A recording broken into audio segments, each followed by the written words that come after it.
Hello, grade 11s, and welcome to Mindset Learn Extra. I go by the name of Pumi, and today we have our exciting teacher. It is, of course, John. He will be with you, and we'll be having a very awesome time with him today because he is going to be teaching us a lot to know about everything, including, or rather, in physical sciences. Remember, guys, you can always find us on Facebook in order for you to ask questions because John will be answering them, on the show. So the name of the page is www.facebook.com mindset, or rather learn extra. That is www.facebook.com/learn extra. We also have a new show coming up. It is really going to be exciting. It is actually a talk show. So if you would love to be a presenter there, please be here on Thursday. For more information, please go on our Facebook page to find out a little bit more about it. Whew, what a mouthful. In any case, here is John with us. Hello, John. Hi, Pumi. How are you doing? I'm good. How are you? Excellent. And it's great to be with you, grade 11s. I was with you a couple of weeks ago, and I'm back again. And you know what? Today we're doing a bit of a consolidation. Last week, Tracy was in to do some stuff on total internal reflection.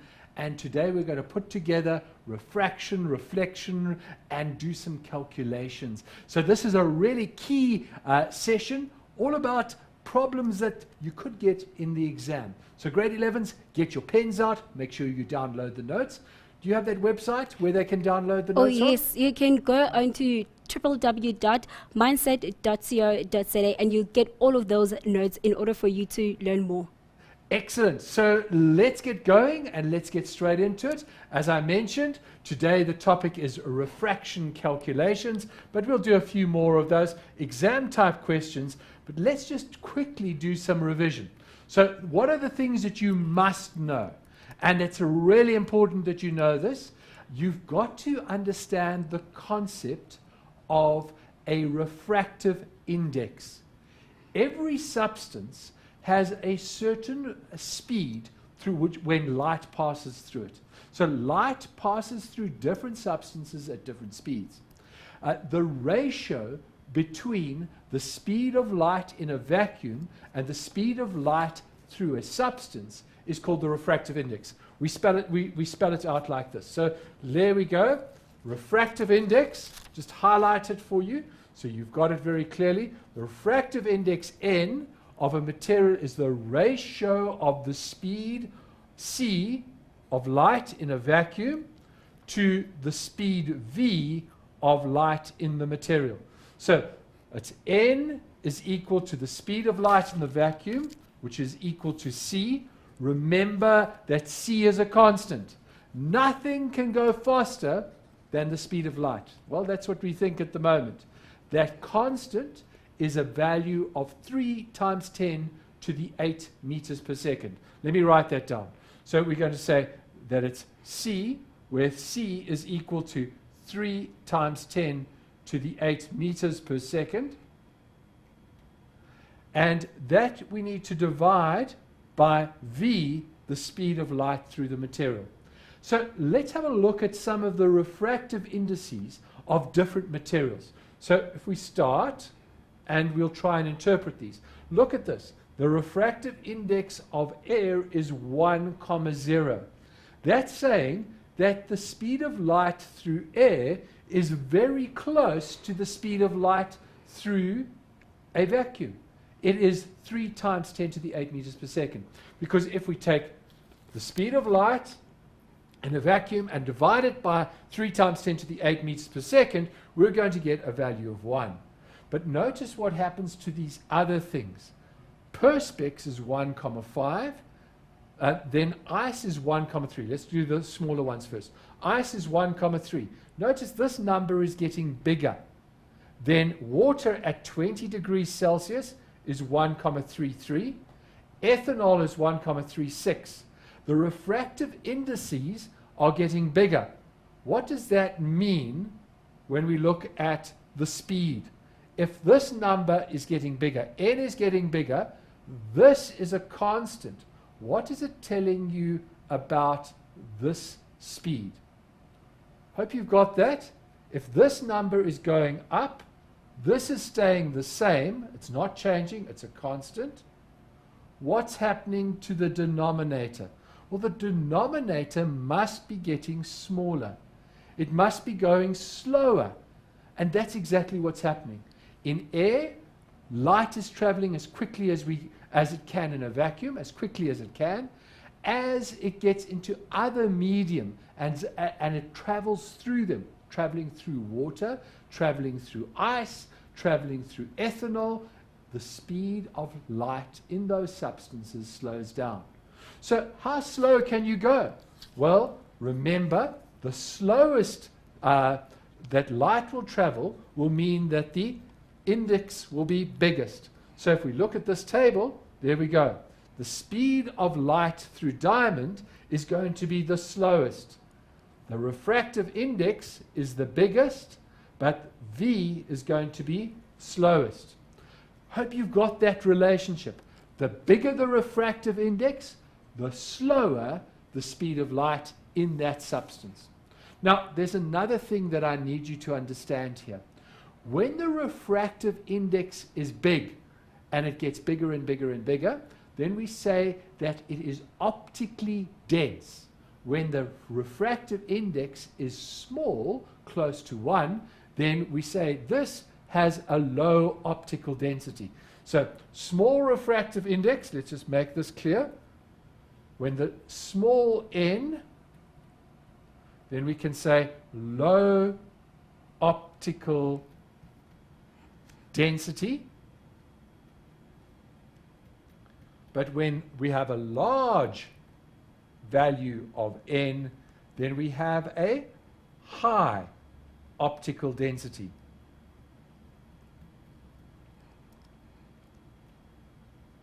Okay, so what is this optical density? It gives an idea of the way that the particles in the medium are packed together. But remember, these are all, it's not really density, but it's about how the light moves through this material as well.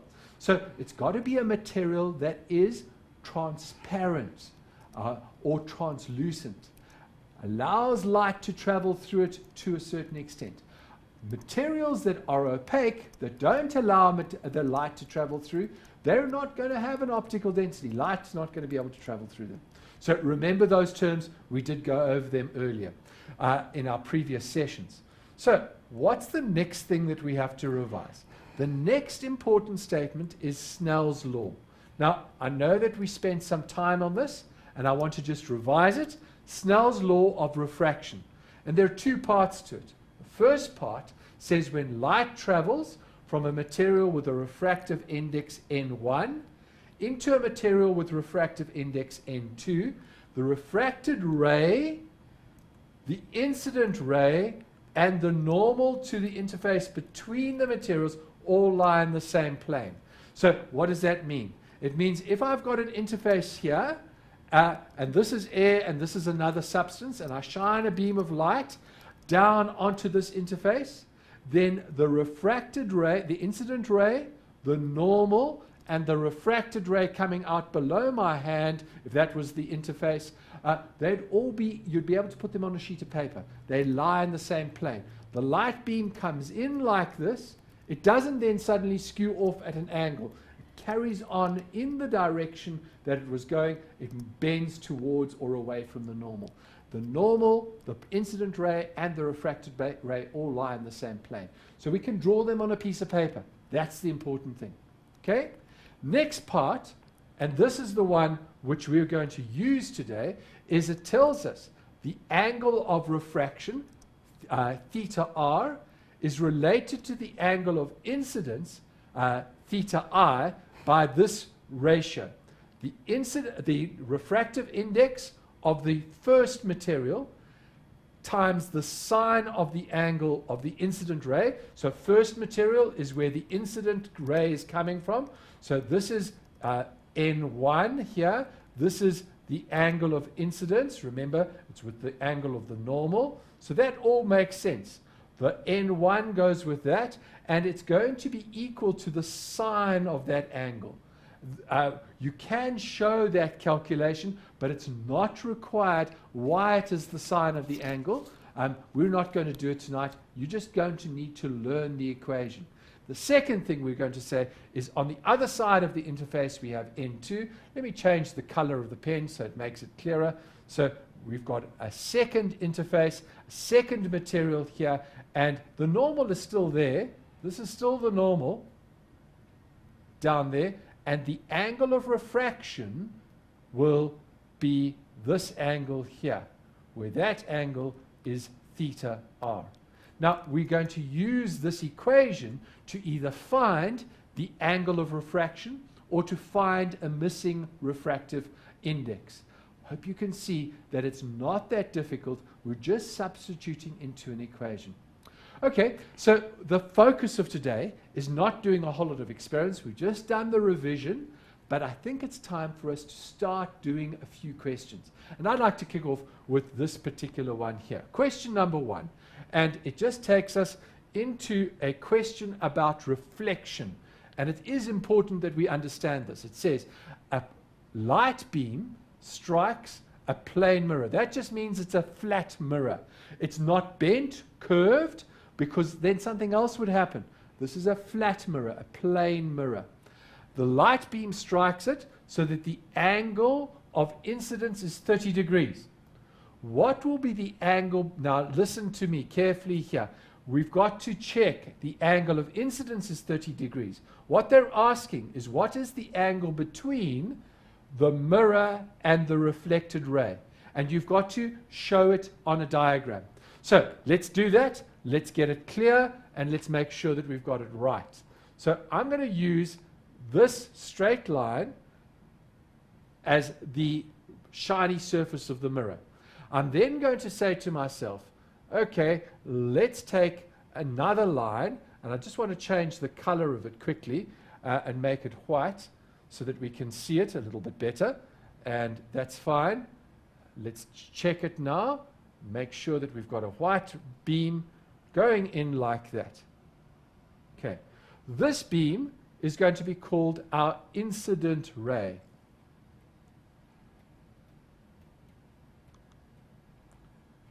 And we know that it's heading towards the mirror.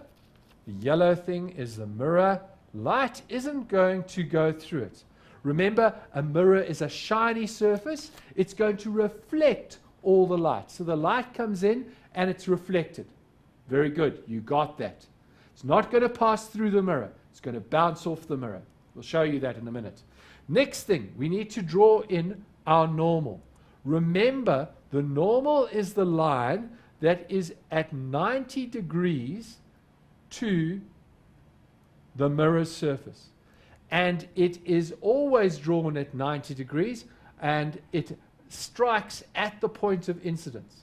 So we're going to just move it over there. That's the incident ray. I want to just move this one over just a little bit so it is in line at the intersection with the incident ray and the mirror.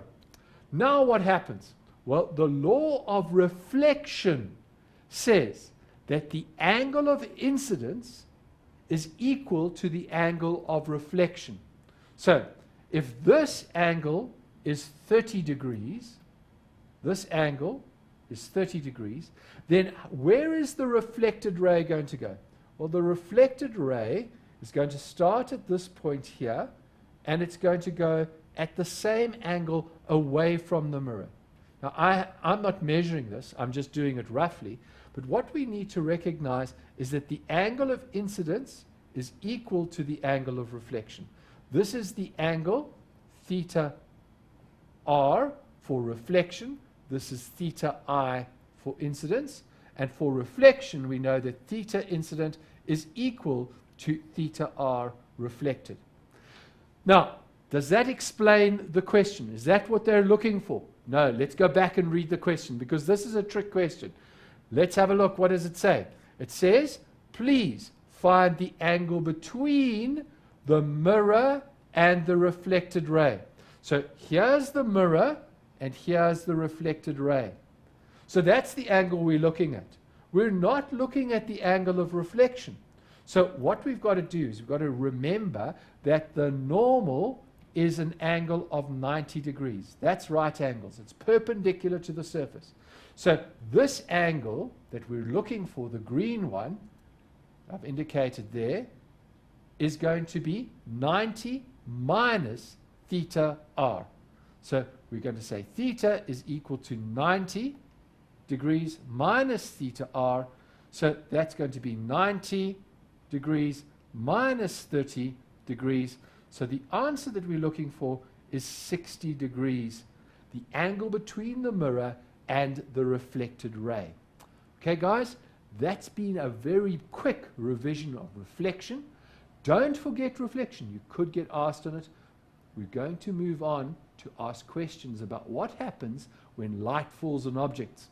And we're getting into our calculations of refractive indices and reflection. But I think it's time for a break now, don't you? Yes, most definitely. Guys, please get your glass of water and stick around with us right up until the anchors. When we come back, John is going to be stretching on the topic. We'll be back after this.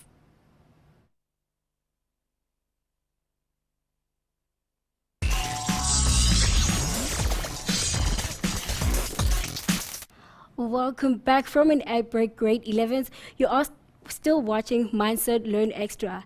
And guys, please remember that if you have questions on the show today, please post them on Facebook so that we can answer them. And you can always download the notes. Okay, what is this? John, can you explain what is this?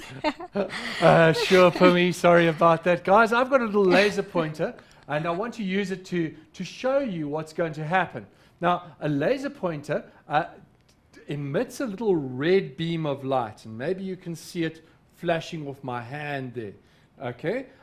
Now, the angle at which it bounces off objects will allow us to show different aspects of what happens when light bounces off different objects. And that's exactly the question we've got here. Notice what it says. It says what we're asked to do is to state the three things that could happen when a ray of light, beam of light, when it falls on an object. Well, it depends on what type of object. So let's just get to our correct piece of information there. It depends on what sort of object we've got. So if we've got a mirror here, now what I'm going to do is I'm going to take my little laser pointer and I'm going to shine it in a particular direction. So I'm going to shine it onto the mirror, and I'm going to reflect it onto Pumi's shirt over there. Okay. So we're not standing in a straight line, but you can see it falling from the mirror and it's bouncing onto her shirt. That's exactly what we were doing. There's another thing here. We say that when light falls then on an object, it can be reflected. There's another one here. It's a little magnifying glass. Let me put the mirror away. I'll come back to the mirror in a minute.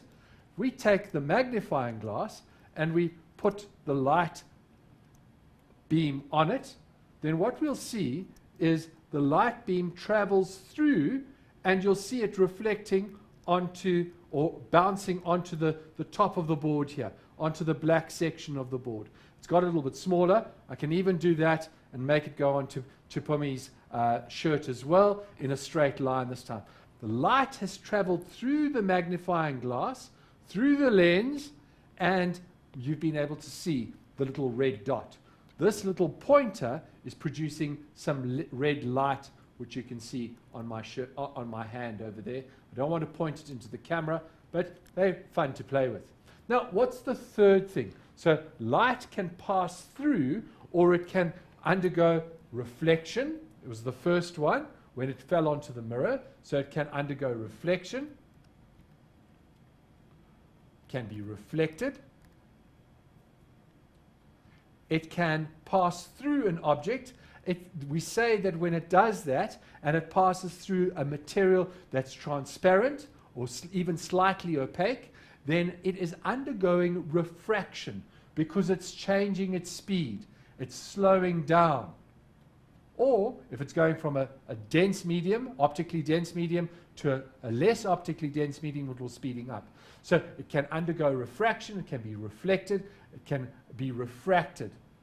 Better to say refracted. And what's the third thing? Well, guys, this is important. We had a long discussion about this when I was with you 2 weeks ago. We said that objects that are dark in color, black objects, they absorb light. Now, the same goes for colored materials. They absorb certain frequencies of light and they reflect the ones that we see. So the light can be refracted, it can be reflected, and it can be absorbed. So light falling onto a black object, all the light is absorbed, all the frequencies of light are absorbed, and we don't see any reflection. When something falls onto a blue object, only the blue light is reflected. All the other colors, all the other frequencies of light are absorbed. Okay, so I think that covers that section. Let's now make sure that we get Snell's law and the idea of refractive index sorted out. So here's the question. See if you can work along with me, because we're going to do quite a number of these calculations. We've got a whole lot. Make sure you download the notes. They're on the Learn Extra page on the www.learnextra.co.za/live. Go and download them. Make sure you work through them. So what does it say? It says light is shone through a sapphire. Calculate the speed of light when light travels through the sapphire. Now, guys, we can't do this unless we get the refractive index. What information are we given? Let's write down. We know that the refractive index, N, is equal to C divided by V. And what they want us to do is they want to calculate the speed of light. This is the V part. Now, we know that C is the speed of light in a vacuum. It's 3 times 10 to the 8 meters per second. But what we need now is to find the refractive index of sapphire. Now, if you remember, we had a whole table of them. I've just made a copy of that table. Let's go and have a look if we can find sapphire on it. There it is, right at the bottom. Sapphire is 1,76. 1,76. Pumi, will you remember that for me? Oh, yeah. 1,76 if I need it. So the refractive index of sapphire was 1,76. Okay, now guys, what we're wanting to do is to find V. V is our unknown. V, remember, is the speed of light through the sapphire. That's exactly what we want to find. So how are we going to go about it? This is how I always work. I say, we've got a formula, can get it on the data sheet, substitute into the formula. Don't mess around. If you try and change the formula and you make a mistake, then you're not going to get your marks for substitution. Substitute in first and then solve. So let's substitute. Here we go. We're going to say the refractive index of sapphire, 1,76. What was the speed of light? 3 times 10 to the 8 meters per second. You must learn that. It's on the data sheet, but you must learn it as well. And we want to find V. That's what we're looking for. So we can now, having substituted, recognize, multiply both sides by V, and then say divide by the refractive index. So it's 3 times 10 to the 8 meters per second divided by 1,76. I'm going to need a calculator to do that, and my calculator has disappeared. So let me quickly get it up. It's just going to take a second. There's my calculator. Quick dash to try and get it. We just simply plug the values into the calculator, and we'll make sure that we get the right answer. Are we ready to get the calculator? There we go. We're not going to worry. There's my calculator, and we're going to put the values in. 3 exponent 8 divided by 1,76 equals, and that's a really big number, but I must write it in scientific notation. So what I'm going to do is I'm going to divide this by 1 times 10 to the 8, because I can count the number of places there. 1 times 10 to the 8, and if you then look at the answer, you will get it as a fraction 1,70 times 10 to the 8. 1,70 times 10 to the 8. So make sure you with that, you've got that sorted out, 1,70 times 10 to the 8. We don't want to meters per second. Guys, it's not going to be less than times 10 to the 8. We need to make sure, it's very unlikely that it's going to be very much smaller than that. The refractive index wasn't that high, so we can predict, yeah, we think that that's about right. If it was 2, the refractive index was 2, then we know that the speed of light is going to be about half of what it was before in a vacuum. So that's how I know that this is about the right value, because it's close to where we were. With a refractive index of 1,76, we are just about there. We're in the right region. Okay, make sure you don't make a mistake. Calculate carefully and get your answer correct. Working with scientific notation isn't easy, and it's something that you're going to need to practice. Let's move on and let's see what our next calculation is. Okay, here we go.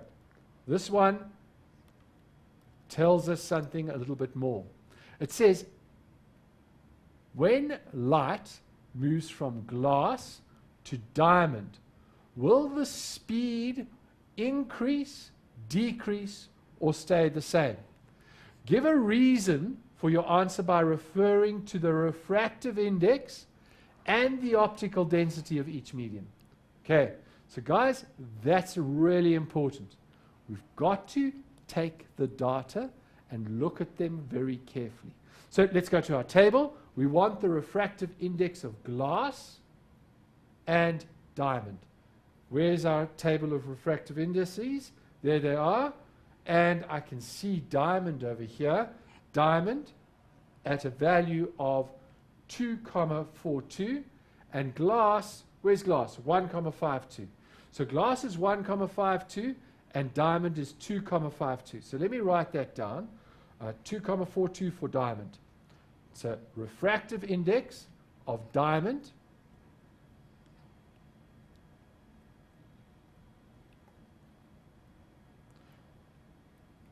(2,52). Okay, let's just check it. 42, thank you. I wasn't listening very carefully. I didn't remember that. Make sure that you write it down correctly. So diamond is 2,42. What about glass? So we need the refractive index of glass. Check it on the table. And there it is, 1,452. That's where I was making the distinction. 1,52. So guys, let's make sure we understand what this is meaning. Which one is going to slow the light down the most? Remember, the higher the refractive index, the slower the light will travel. So immediately we can see that here is where the light is going to be slowest.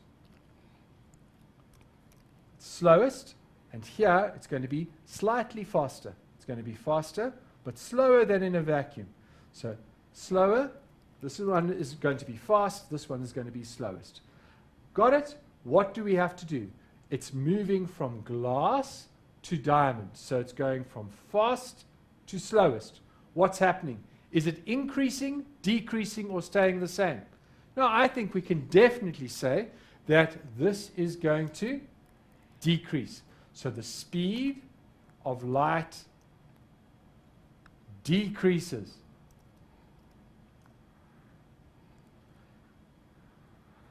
And why?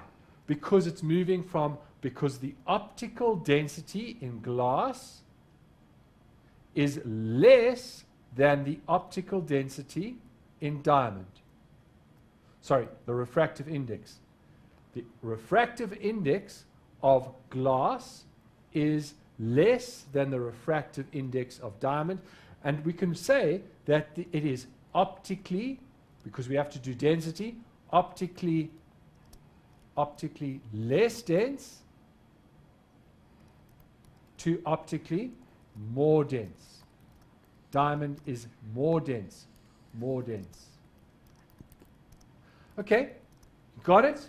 Make sure that you understand what's happening when light changes and moves into different medium. It's going to change its speed. That's what refraction is all about. Now, the other effect is that light, when it's refracted, changes direction. Our next little problem is going to deal with that. We've got a table here, and I want to just brief you on the table, and then we're going to take a break and we'll do some calculations with this. So, light moves from substance 1 through substance 2, then through substance 3 until it reaches substance 4, and it will move out into air. Refraction takes place at each of the surfaces. The following information is given. So, what they tell you is the speed of light. They don't give you the refractive index. They then tell you the refractive index, but they don't give you the speed of light. They then give you the speed of light, but they don't give you the refractive index. They give you the refractive index, but they don't give you the speed of light. How are we going to do this? Well, remember the formula that we're going to use is N is equal to C over V. Let's just do the first one and make sure that you've got it right, or the first two. Make sure you've got it right, and then we'll put up the answers for the others after the break.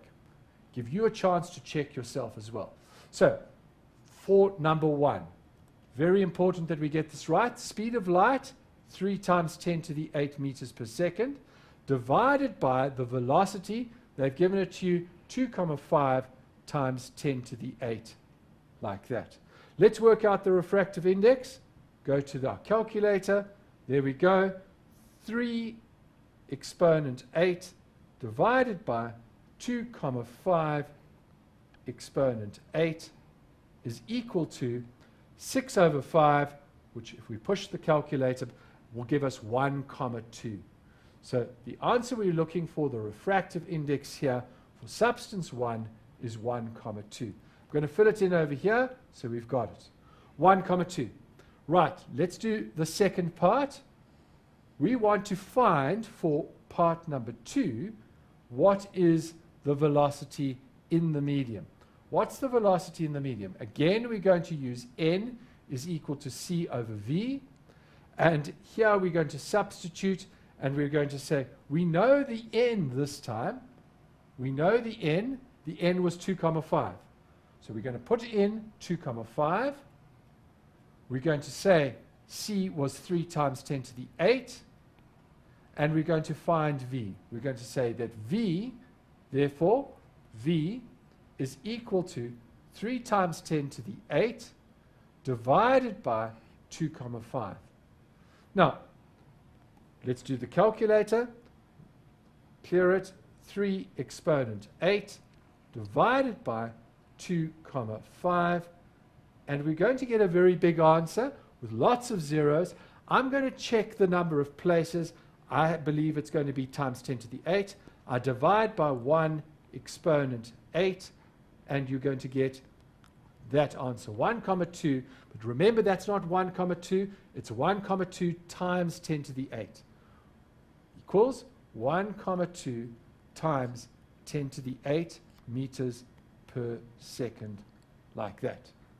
Guys, I think we can fill it in on the table. Use the eraser. Put that one in there. We're going to say, here we go. We have got 1,2 times 10 to the 8 meters per second.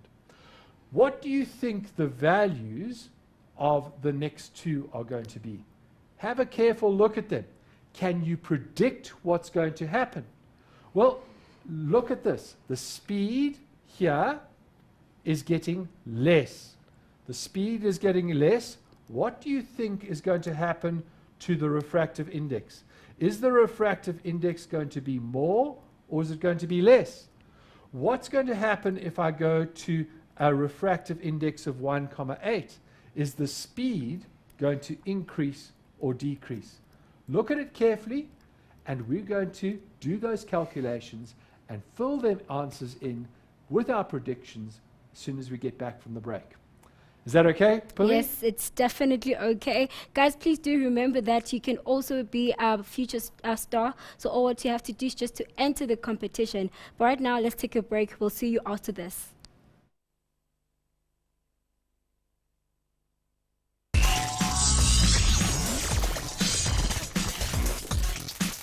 Welcome back, guys, from an ad break. You are still watching Mindset Learn Extra. John is definitely helping us with physical science. We are having fun. Thank you so much for those Facebook messages and comments, or rather notes or questions that you have for us. John will be answering them. But right now, John, take it away. Okay, Pumi, thank you so much. Guys, I hope you've been able to work through what I asked you to have a quick look at. Can you make a prediction about what's going to happen here? Let's look carefully. What we notice is that when the speed was 2,5, then the refractive index was 1,2. Now look what's happened. The speed has changed. It went from 2,5 to 1,2. So that means the speed decreased. There was a decrease. But what happened to the refractive index? Notice the refractive index increased.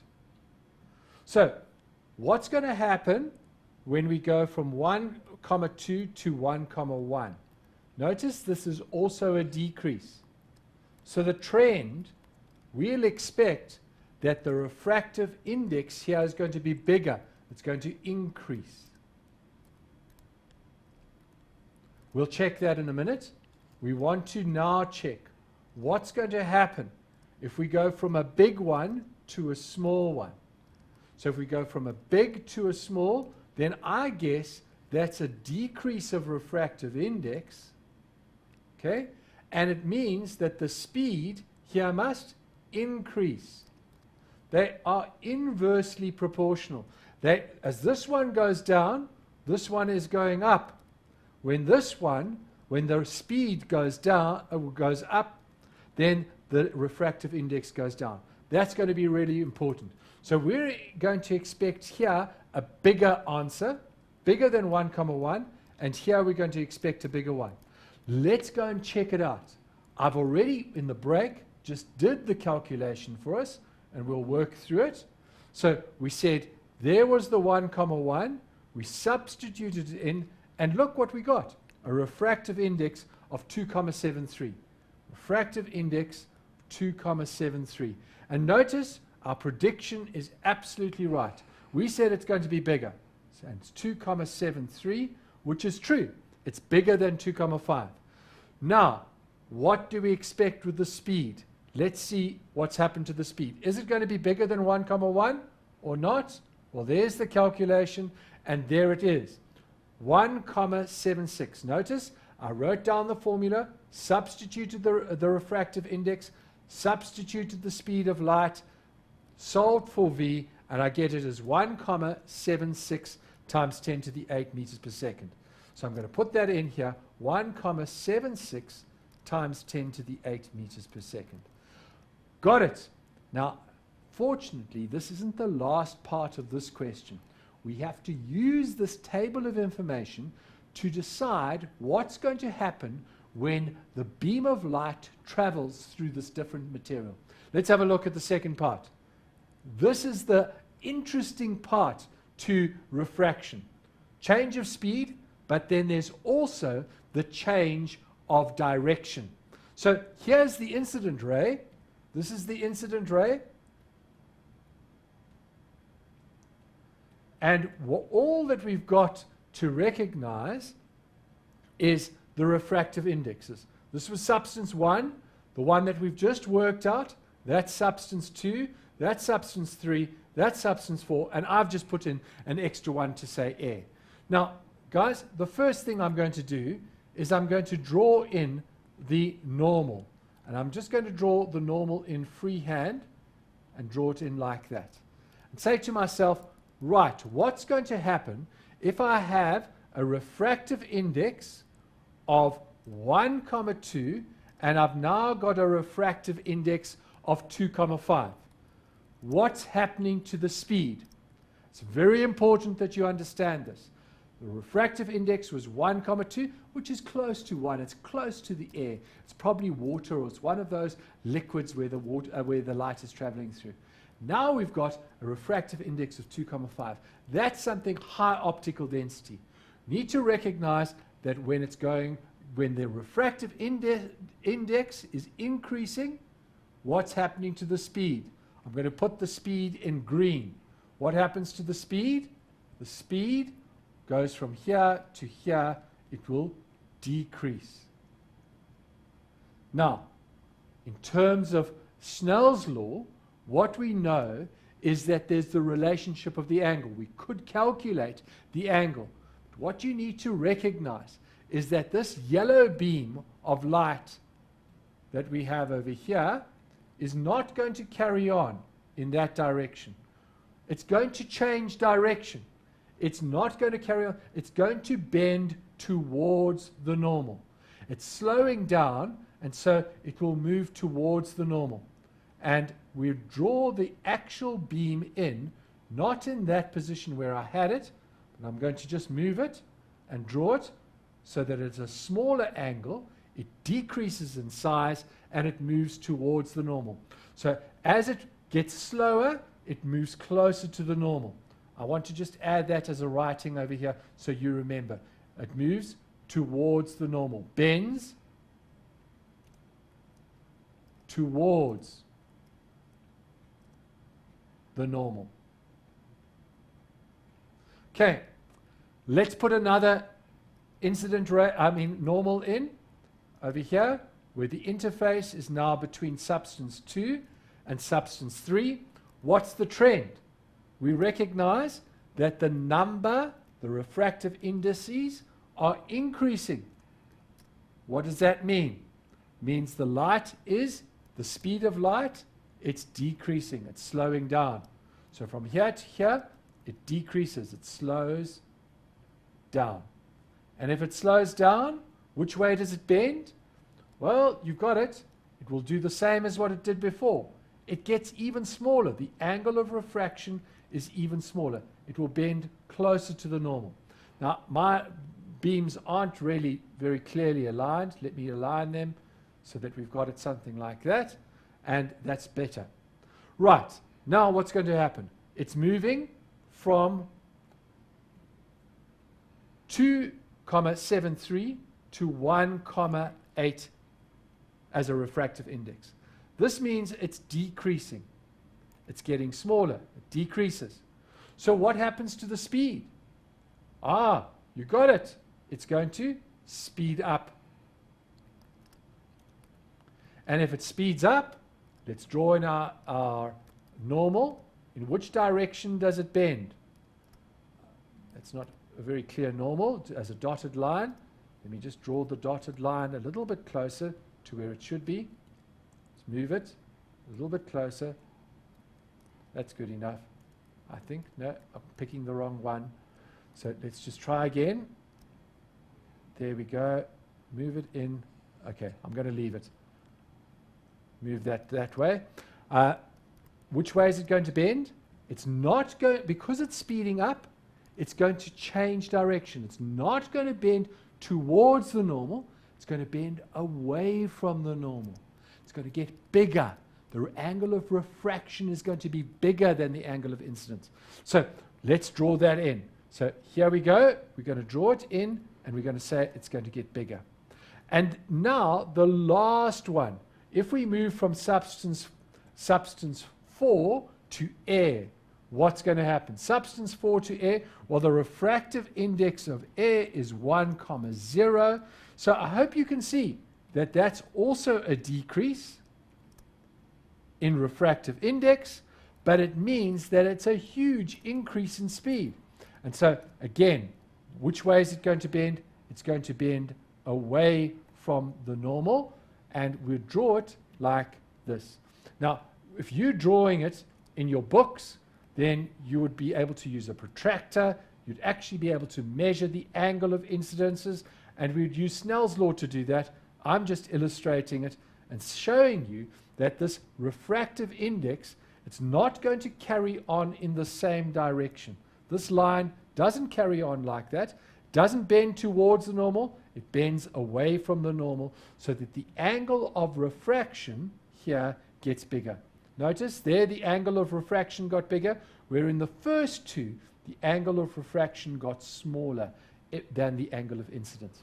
Guys, there are a whole lot of relationships that you need to understand. You need to be able to draw these diagrams very carefully and make sure that you've got them.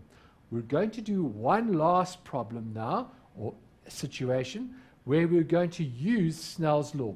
So let's make sure that we get this right. It tells us to calculate the refractive index of a diamond, or it says calculate the refractive index of a diamond is an angle of incidence of 30 degrees, causes an angle of refraction of 12 degrees when light moves from air into the diamond. Okay, so what we have to do is to calculate the refractive index of a diamond. If we know that the angle of incidence is 30 degrees, it causes an angle of refraction of 12 degrees. Let's put down everything that we've got. We know that light is moving from air. N1 is air. And we know the refractive index is 1,0. We know that it's moving into diamond. And that's what we're wanting to find. That's N2. We don't know what that is. What else are we told? We're told the angle of incidence is equal to 30 degrees. We're told the angle of refraction is equal to 12 degrees. So how are we going to work this? Well, you should remember that right in the beginning, we said Snell's law. Let me just remind you. So over here, Snell's law said N1 sine theta, N1 sine theta I is equal to N2 sine theta R. Let's write down the equation and make sure that we've got it right. So we're going to say N1 sine theta I is equal to N2 sine theta R. Now we've set it up. All we've got to do is take our values and substitute them in to find the unknown. Very, very straightforward. So let's take the values that we've got given over there, and we're going to substitute them in. So first thing, let's put in 1,0. Now guys, I know that you might be tempted not to put the 1 in, because 1 multiplied by anything, Pumi? 1 multiplied by anything? It's 1. No, it's the thing, isn't it? Oh, it's the thing, Yeah, yes. yeah. Yeah. So we 1 know times that 50, multiplying yeah. by 1 doesn't change much. Oh, yeah. We must show it. Okay? We know that this is sine theta I, which was 30 degrees. Okay? And we want to find N2, and we know that is sine of 12 degrees. So, rearranging, notice I've put everything in, and I've even put this side, the left-hand side, in brackets. I'm going to divide both sides by sine of 12 degrees. To get N2, therefore, we can say N2 is equal to 1,0 times sine of 30 degrees divided by sine of 12 degrees. All I need to do is to use my calculator.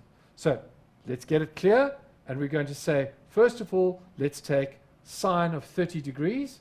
I'm not going to multiply by 1.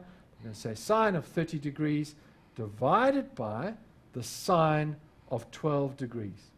12 degrees. There we go. And what do you know? It gives me a number 2,4048, so on.